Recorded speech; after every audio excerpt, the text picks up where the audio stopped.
depuis un moment. Tu sais ce que ce livre signifie. Sinon, sache que c'est l'heure d'une story time.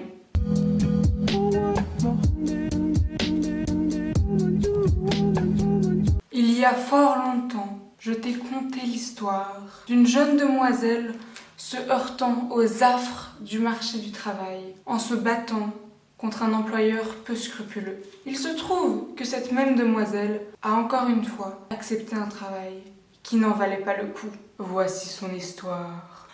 Bon, salut! Comme tu l'auras compris, je me suis de nouveau mise dans la mouise avec un taf qui a fini par tourner au vinaigre. Cette histoire, elle commence en septembre-octobre, donc finalement, très peu de temps s'est passé entre mon premier job de l'enfer et cette histoire. M'étant déjà brûlé les ailes, tel Icare, avec un travail que je pensais stable, j'ai décidé de postuler pour un petit job étudiant qui ne payait pas de mine. Il s'agit de distribuer des flyers dans la rue pour une initiative populaire. C'est bon, je peux y arriver. Je rencontre le type, il est super sympa, je me dis tip top, c'est super bien payé, c'est flexible, c'est rigolo, parce que ça me permet de parler à plein de gens. Franchement, pourquoi pas? Ça se passe très bien. Malheureusement, je vais pas travailler très longtemps sous cette forme pour eux parce que la campagne dans la rue a été interrompue pour des raisons évidentes.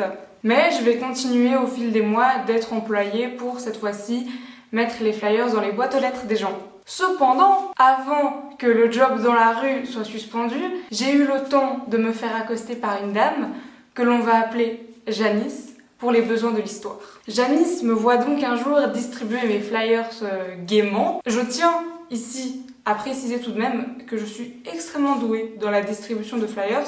Si j'ai décidé que tu vas prendre un flyers, tu repars avec un flyers. Janice me voit, je lui tape la discute, je lui file un flyers, tu connais, et là elle me demande si je serais d'accord de distribuer des flyers pour elle. Parce qu'apparemment, elle vient d'ouvrir un institut de beauté et elle aimerait faire un peu de la pub.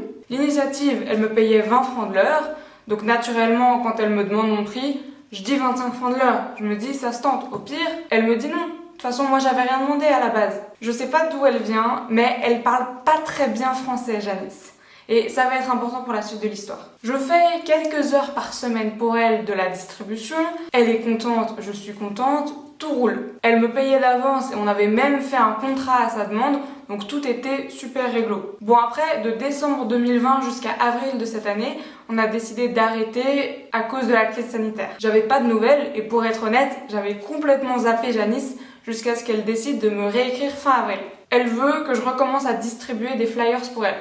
Bon, pourquoi pas, moi je suis quand même moyen chaud. Parce qu'on approche la fin de l'année académique, mais en même temps, je me dis que ça devrait pas non plus me prendre trop de temps. Mais bon, j'hésite parce qu'on est encore en plein dans la crise sanitaire, il y a beaucoup de risques associés. Pour les 6 derniers mois, j'avais vu maximum 5 personnes, et là, ce serait un changement drastique de m'exposer à 200 personnes dans la rue par heure, même si j'ai mon masque. Ça me paraissait pas être l'idée du siècle. Sauf que là, elle fait un truc qui change tout. Elle me propose de me payer 50 francs de l'heure. À ce prix-là, je peux pas refuser, ce serait vraiment cracher dans la soupe. Je me dis bon tant pis, c'est un signe que je devrais accepter, voilà, pourquoi pas, ça fait un petit moment que j'ai pas eu de job à cause du coco, ça peut pas me faire de mal. Et puis aussi, si elle me propose un salaire aussi attractif, c'est forcément qu'elle a été hyper contente de ce que j'ai fait la fois passée, qu'elle a eu des résultats, et c'est comme ça qu'elle me remercie. Pour être sûre, je vérifie quand même plusieurs fois par message et au téléphone pour vérifier qu'on soit vraiment sur la même longueur d'onde. Et puis ensuite, on prend rendez-vous. Le jour venu, je fais mon heure et après, on se retrouve pour discuter et qu'elle me donne mon argent. Elle me donne pour cette semaine et la semaine suivante, vu qu'elle me donne d'avance. Mais cette fois-ci, elle avait pas retiré le bon montant et du coup, il y avait 10 francs en trop. Donc on s'est dit, tu sais quoi, c'est pas grave. La prochaine fois, tu me donnes 10 balles en moins. Comme ça... c'est tout bon et on s'embête pas parce que moi, j'ai jamais de cash sur moi, donc je pouvais pas lui rendre. À sa demande, j'écris tout sur une feuille en mode payer le 30 avril tel montant pour tant d'heures de distribution de flyers à 50 francs de l'heure. Enfin, vraiment, j'écris toutes les infos, j'écris les 10 francs de retenue, tout ça. Je signe, elle signe. Je sais pas trop quelle valeur juridique ça peut avoir, mais... c'était sa demande, du coup j'étais en mode bah oui, moi j'ai pas de souci à écrire notre arrangement sur papier. J'en sais rien, peut-être que c'est pour ses comptes. Toute contente, je rentre chez moi, la lalou. Et 1 heure plus tard, je reçois un message de Janice qui me fait halluciner. Elle me dit, dans le plus grand des calmes, que finalement c'est 25 francs de l'heure, que donc je dois encore venir 5 heures supplémentaires. Moi je lui réponds bonjour, non. Je lui réexplique ce sur quoi on s'était mis d'accord, parce que de mon côté, si c'était 25 francs de l'heure, j'aurais pas accepté dans les conditions actuelles. Sachant que pour contexte, parce que là je sais que ça a l'air d'être énorme, et oui c'est un gros salaire, mais pour contexte, le salaire minimum un peu d'un job étudiant en Suisse, c'est 20 francs de l'heure. Et si tu fais par exemple de l'appui scolaire avec quelqu'un qui est à l'université, le prix c'est 35 francs de l'heure. Donc 50 francs de l'heure pour distribuer des flyers en temps de Covid avec tous les risques que moi je prends. Le risque de devoir faire une quarantaine, le risque d'avoir le Covid. On sait pas, tu vois, je sais pas comment je réagis au Covid. Plus le fait que c'est la saison des pluies, enfin c'est pas non plus un job extrêmement fun. Et en plus de ça, dans ce prix, c'était aussi mis en compte qu'elle voulait m'acheter un truc sur internet en mode femme sandwich, un truc que je devrais porter pendant les heures pour faire encore plus de pub. C'est quand même assez contraignant. Là, Janice, elle me dit que c'est cher, trop cher, même si c'est elle qui a proposé ce prix, et qu'on a signé un papier à sa demande où tout est marqué noir sur blanc. Bon, soit. Mais j'essaie quand même de trouver une solution parce que je me dis, on sait jamais, peut-être qu'elle est quand même de bonne foi, je veux pas la mettre dans la merde, donc je lui propose de finir les heures déjà payées, de lui rembourser les 10 balles, et bah ça on arrête là.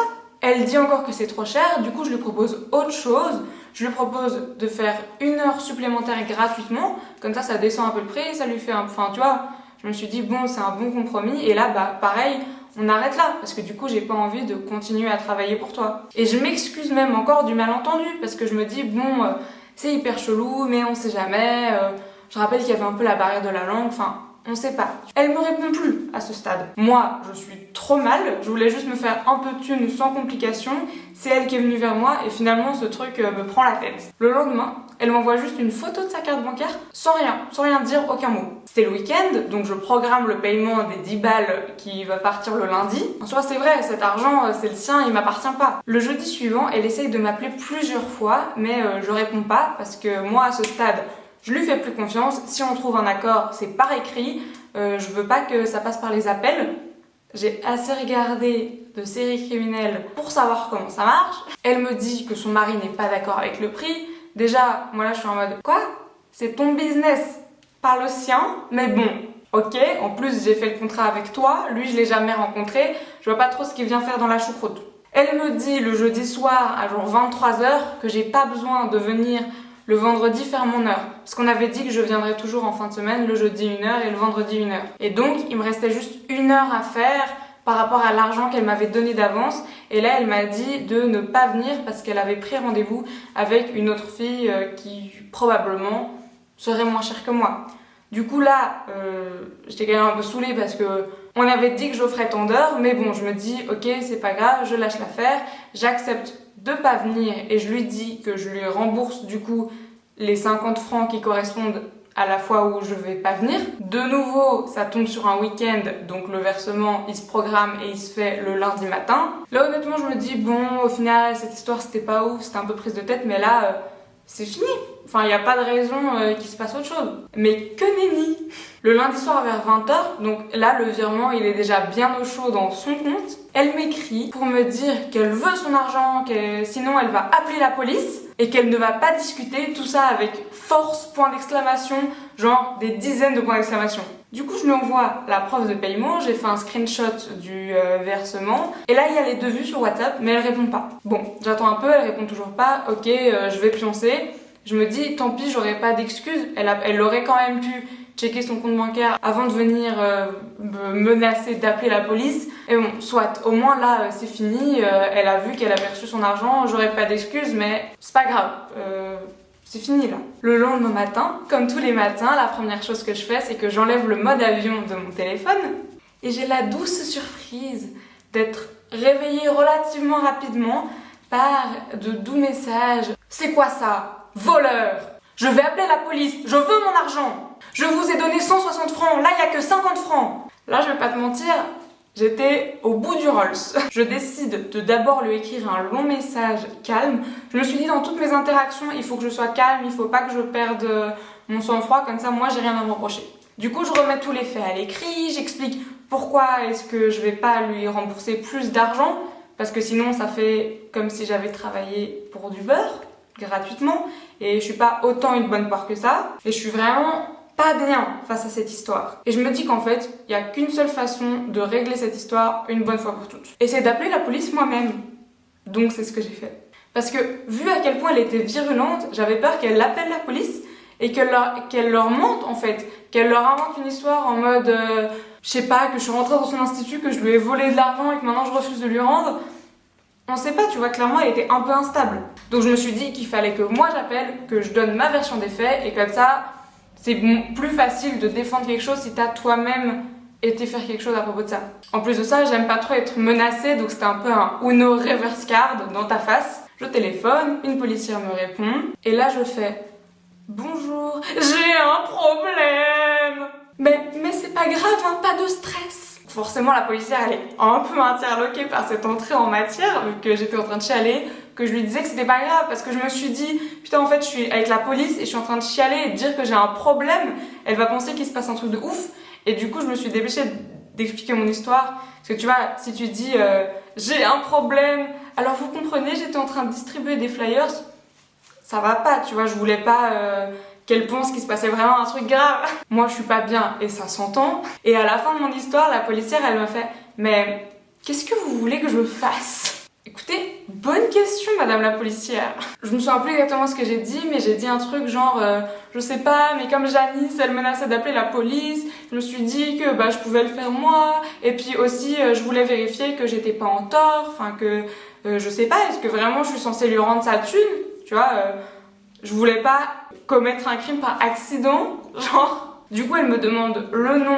et le numéro de Janice que je donne et elle me dit « Bon, vous savez quoi, je vais l'appeler et je vous rappelle dans 5 minutes. » Bien sûr, je loupe l'appel de la policière parce que mon téléphone était sous silencieux. Donc, je rappelle le poste et c'est une voix hyper bourrue qui me téléphone, qui me répond et qui me fait genre « Bonjour, c'est la police. » Et moi, du coup, je dis « Oui, bonjour, votre collègue, elle vient d'essayer de me rappeler. » Et il me fait « Ah oui, c'est moi qui suis en charge de votre dossier maintenant. » Donc c'était hyper impressionnant, en mode il y a un dossier à mon nom à la police.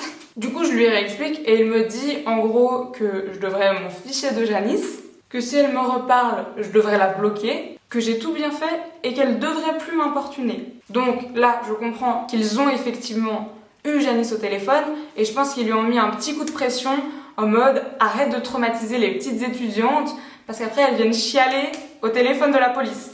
Et depuis, j'ai plus jamais entendu parler de Janice. Donc voilà, c'est la fin de cette story time. Merci de m'avoir écouté. C'est Job de l'enfer, ça devient un peu une série sur ma chaîne, mais j'espère quand même qu'il n'y aura pas trop d'épisodes. Abonne-toi à la chaîne, ça me ferait super plaisir. À la prochaine et prends soin de toi.